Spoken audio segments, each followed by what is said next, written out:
Барыгызны да мәркәзебез Казанда тәрбия, билим, тел формында сәламлибез. Язык тукая сегодня словно сила, объединяющая всю страну. На нем говорят от Камчатки до Калининграда, благодаря учителям татарского языка, делегатам первого всероссийского форума «Туган-тель». На родном всем языке их приветствует Рустам Миниханов. Үзебезнең милләтебез өчен көч куеп, татар милләтен бөтен дөньяда белергә тиешләр. Шуңа күрә менә сездән бу эш бик зур өлешегезне сизәбез һәм сезгә зур рәхмәтләребезне әйтәсебез килә. В зале представители 30 регионов России, 8 районов Татарстана и даже из-за рубежа ученые и методисты, филологи, учителя, все, кто посвятил всего себя сохранению языка, порой ради этого даже изменив всю свою жизнь. Учитель татарского из Новосибирска Мадарис Абакиров по образованию учитель немецкого языка. Стажировался в Германии и многие годы преподавал. Сейчас активно занимается общественной деятельностью по сохранению родного языка, ходит в мечеть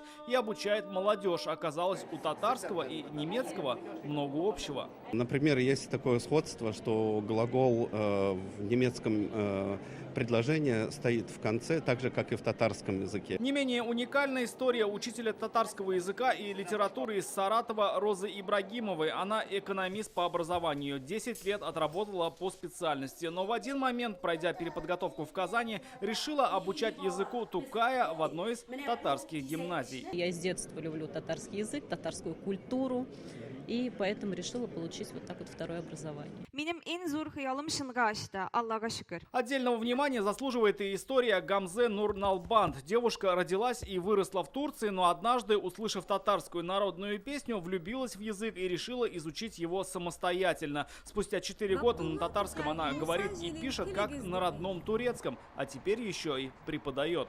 Потому что татарский язык очень красивый язык, и очень много древние слова есть на татарском языке, поэтому мне очень нравится. Однако только любви к родному языку недостаточно, говорят уже с трибуны. Ильсур Мансуров заведует кафедрой татарской и чувашской филологии Уфимского университета науки. В 90-е здесь выпускали учителей татарского языка, которые до сих пор работают по всей России. Сейчас студентов намного меньше. Молодые люди просто не могут поступить. С будущих учителей татарского языка требуют экзамены на русском. Дело в том, что выбирать надо обществоведение, а наш контингент деревенский, у них вот по предмету обществознания много учеников, которые низкий порог, и, соответственно, они уже не могут подать документы.